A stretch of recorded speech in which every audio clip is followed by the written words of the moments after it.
Hi, my name is Jennifer Norman, and I will be presenting on diabetes mellitus type 2. I chose type 2 diabetes mellitus because it is a chronic condition that I will frequently have to manage as a primary care physician assistant. In 2019, it was estimated that 463 million people had diabetes, and if intervention does not occur, approximately 578 million people will be diagnosed by the year 2030.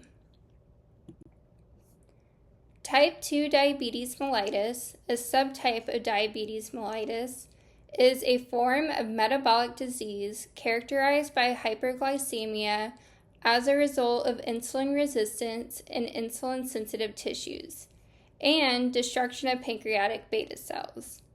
At first, the body responds to the dysfunction by increasing insulin production, causing hyperinsulinemia. As the disease state progresses, tissues become less sensitive to the hormone and pancreatic beta cells dysfunction, resulting in high blood sugar due to the inability of insulin being able to transport sugar into the body cells appropriately. Signs and symptoms include increased urination, increased thirst and hunger, fatigue, having frequent infections, non-healing wounds, headaches, blurry vision, and numbness or tingling in your extremities. On physical exam, the patient may appear obese and have acanthosis nigricans, an area of darkened skin, usually in the skin folds. In this picture below, you can see it on the patient's back of their neck.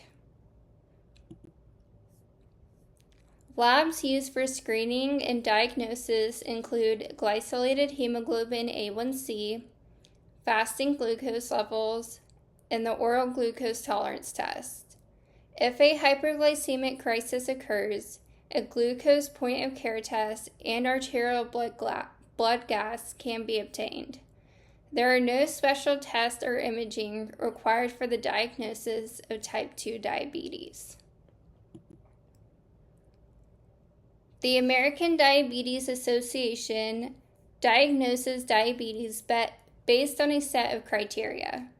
Diagnosis can be made using these criteria if there are at least 2 abnormal test results from one blood sample or 2 abnormal test results from 2 separate blood samples. The criteria include hemoglobin A1C greater than or equal to 6%, or fasting plasma glucose greater than or equal to 126, or 2-hour plasma glucose greater than or equal to 200 following a standardized oral glucose tolerance test.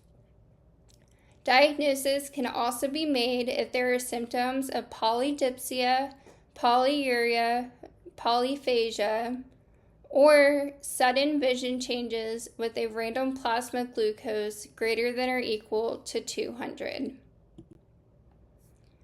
Medications used in the treatment of type 2 diabetes includes TZDs, biguanides like metformin, sulfonylureas, DPP-4s, SGLT2 inhibitors, and GLP-1s, as well as insulin. These medications can be used as monotherapy or in combination with one another. Medication should be chosen based on the presence of other disease, such as heart failure or chronic kidney disease. Other considerations include contraindications and side effect profile. For example, you would not want to give a patient with a past medical history of pancreatitis a GLP-1 because of its ability to cause pancreatitis. Similarly, you would not want to give a patient who has frequent UTIs an SGLT2 inhibitor because SGLT2 inhibitors cause the patient to urinate more glucose, leading to more frequent UTIs. Patients should be referred to a diabetes education center. If the patient becomes insulin dependent, they should be referred to an endocrinologist as well. Hemoglobin A1C should be monitored every 3 months until it is at a general goal of less than or equal to 7%. Once controlled, it should be monitored every 6 months. However, the hemoglobin A1C goal should be individualized to every patient. And these are my references.